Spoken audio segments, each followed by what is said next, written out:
January 19th, 2012, Rochester, New York. A fax machine hums in the downtown law office. One page rolls out. That single page is about to end a 131-year-old American empire. It's a bankruptcy filing. The company is Eastman Kodak. For most of the 20th century, this name meant something sacred.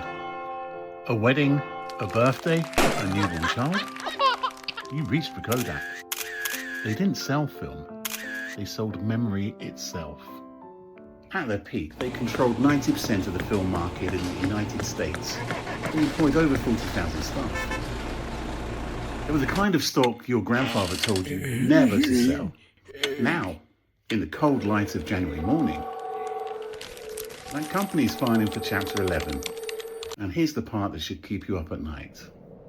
The technology that destroyed Kodak, that erased their business, that gutted their hometown, vaporized $30 billion. It was invented inside their own walls by their own engineer 37 years before this filing. They didn't lose to a competitor. They built the bomb that killed them. And this is the story of how it happened. Rewind to 1976. Walk into any drugstore in America and you'll find a wall of bright yellow boxes. Kodak Yellow, a color so iconic, the company trademarked the shade itself. Kodak didn't just dominate this world. Kodak was this world. And here's the genius of their business. And you need to understand it, because it's the key to everything that follows. They practically gave away cameras. Why? Well, the camera was never the product. It was the hook. The real business was film, the chemicals, paper. Every photograph anyone ever took, it meant another roll of film purchased, another print made in a Kodak lab. It was the razor and blade model. Sell the blade cheap and sell the blades forever. By the mid-1970s, Kodak controlled the entire ecosystem of American photography, womb to tomb. They weren't a company anymore.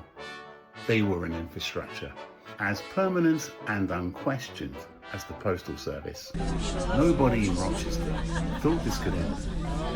And that uncertainty is exactly where the story turns dark. In 1974, a 23-year-old engineer named Steve Sasson gets a vague assignment from his supervisor. See what you can do with this imaging chip. So he builds something, a strange, cobbled together contraption, a lens from a Kodak movie camera connected to a digital sensor.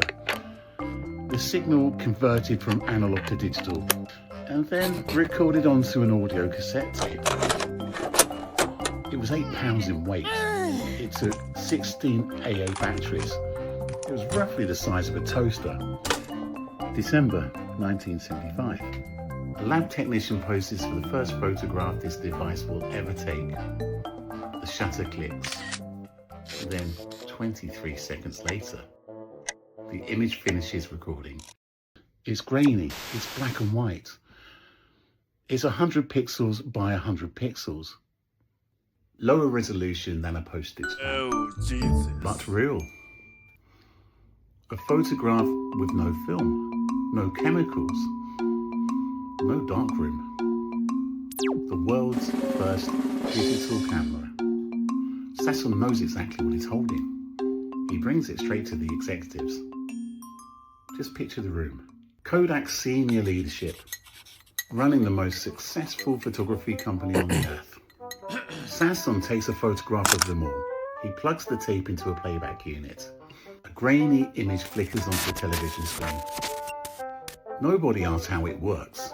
They ask why would anyone want a picture like this when there's nothing wrong with film? In 1975, that's not a stupid question. There's no way to print this image. There's no internet to share it on. No screen in anyone's pocket. The technology is real, but the world isn't ready. And here's where the tragedy begins. Kodak doesn't destroy the invention, but they don't ignore it either. They patent it, then they file it away. Because a darker question is forming in the room. if this ever works, then what happens to film? The chemicals, the paper, the entire empire built on a razor blade model. Digital photography doesn't mean a new product line. It means cutting their own throat. Every dollar from a digital camera comes at the cost of the film sales that built their kingdom. This is the moment Kodak becomes a tragic hero. Not destroyed by an enemy, but destroyed by the weight of their own success.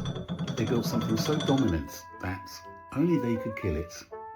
And for the next 2 decades, knowing that wasn't even enough to make them out.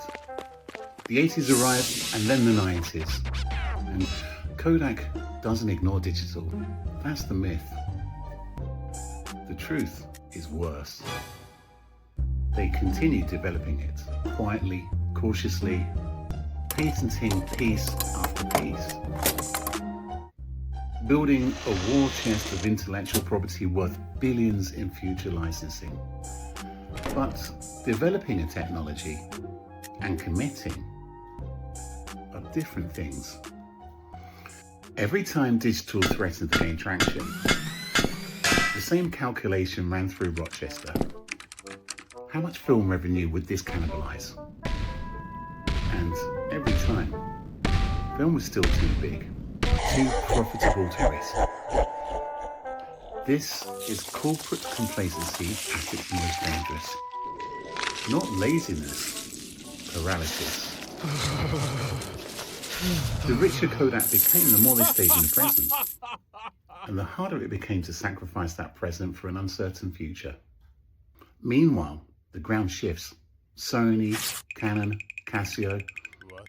No film empire to protect. Nothing to lose by going all in on digital. By the mid-1990s, consumer digital cameras hit the market. They were clunky, expensive, but they were improving every year.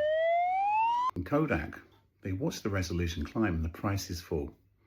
And the question from 1976 returns, laced with dread. What happens when digital is finally good enough?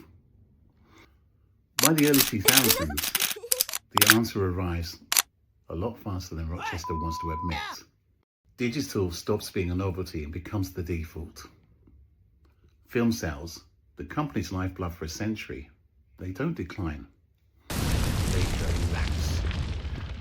Like a dam giving way all at once. Picture Kodak Park emptying out building by building. The chemical smell that once defined the city fading. Workers who spent careers and generations inside these walls let go in waves. 10,000 jobs, then tens of thousands of jobs. The empire isn't falling, it's hemorrhaging. And the cruellest twist? Kodak holds the patents. The foundational technology every digital camera and smartphone on Earth will eventually run on. They have the blueprint for the future sitting in a filing cabinet since 1975. They spent 37 years too afraid of their own success to use it, until it was too late. By 2011, Kodak survived on lawsuits, suing competitors over its old digital patents just to stay solvent. The company that once defined American memory is now living off legal settlements for the invention it once tried to forget. Eastman Kodak, once worth $30 billion, once the unquestioned king of American photography, collapses under debts it can no longer service. The stock that was once called untouchable now trades for pennies. The company that employed 140,000 people emerges from bankruptcy a shell of itself, selling printer ink and imaging services. A ghost wearing a giant's name. Steve Sasson, the engineer who built the weapon that ended it all, watches from a distance. In 2009, President Obama awards him the National Medal of Technology and Innovation. The world finally celebrates what Kodak once couldn't embrace. Today, that 1975 prototype sits behind glass in the Smithsonian, a monument to an idea that arrived exactly on time, inside a company that arrived exactly too late. So what actually killed Kodak? It wasn't a lack of innovation. They invented the future of their own industry. It wasn't a lack of foresight. Their executives understood as early as the 1970s exactly what digital photography meant. What killed Kodak was something more human. The terror of dismantling your own success before someone else does it for you. They built the bomb. They understood exactly what it could do. And for 37 years, they left it in a drawer. Because pulling the trigger meant destroying the empire that bomb was built to replace. In the end, Kodak wasn't murdered by the future. They simply ran out of time to forgive themselves for inventing it.